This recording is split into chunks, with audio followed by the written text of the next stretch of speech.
አርሲ ሲባል ለኦርቶዶክሳውያን የደም ምድር ወይም ደግሞ በመጽሐፍ ቅዱሳዊ ቃል አኬልዳማ እየሆነች ከመጣች ሰነባብቷል። አርሲ ላይ ይህን ያህል የኦርቶዶክስ እምነት ተከታዮች ወይም ደግሞ ኦርቶዶክሳውያን ተገደሉ የሚል ዜና መስማት ከለመድን በጣም ሰነባበትን። ከትላንት ወዲያ ወይም ደግሞ ግንቦት 23 የተሰማው ዜና ይህንን ይመስላል። 10 የሚደርሱ ኦርቶዶክሳውያን አርሲ ላይ ተገድለዋል በታጣቂዎች። ቁጥሩ ሊያሻቅብም ይችላል የሚል ስጋት አለ። ፕላስ ደግሞ 101 ዓመት የሞላው ቅዱስ ገብርኤል የተሰኘ ቤተክርስቲያን በታጣቂዎች እንደዚሁ መቃጠሉ ተሰምቷል። ይህንን ቪዲዮ ኮፒ ሊንክ እና ሪፖስት እያደረጋችሁ በደንብ ቫይራል እንዲወጣ አድርጉ።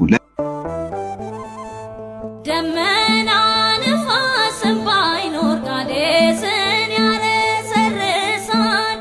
በፍርዱ ድንቅ ነው ሁሌም ከንፈሩ ሞገስ ያፈሳል።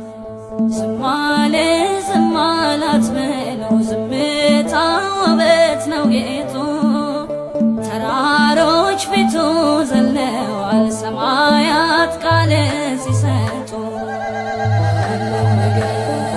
መላውን የኦርቶዶክስ ተዋሕዶ ምዕመናን እንዲሁም ኢትዮጵያውያንን በጥልቅ ሐዘንና እንባ ውስጥ የጣለ በምስራቅ አርሲ ምድር ላይ የተፈጸመ እጅግ ዘግናኝና አሰቃቂ መረጃ ተሰምቷል።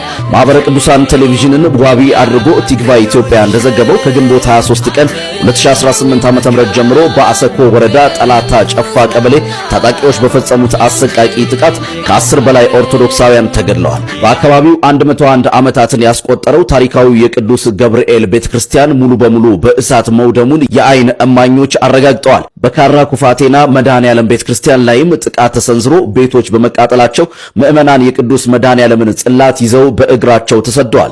በተጨማሪም በሺርካ ወረዳ 2 ወጣቶች አንደኛው በስለት ሁለተኛው በጥይት በጭካኔ ተገድለው ስርዓተ ቀብራቸው ትናንት ግንቦት 24 መፈጸሙ ታውቋል። በእነዚህ ንጹሃን ወገኖቻችን ላይ ደጋግሞ ለሚፈጸመው ዘግናኝ ጥቃት ዘላቂ መፍትሄ ሊሰጥ ይገባል። ሐሳባችሁን ኮሜንት ላይ አስቀምጡ። ቪዲዮውንም ሼር አድርጉት።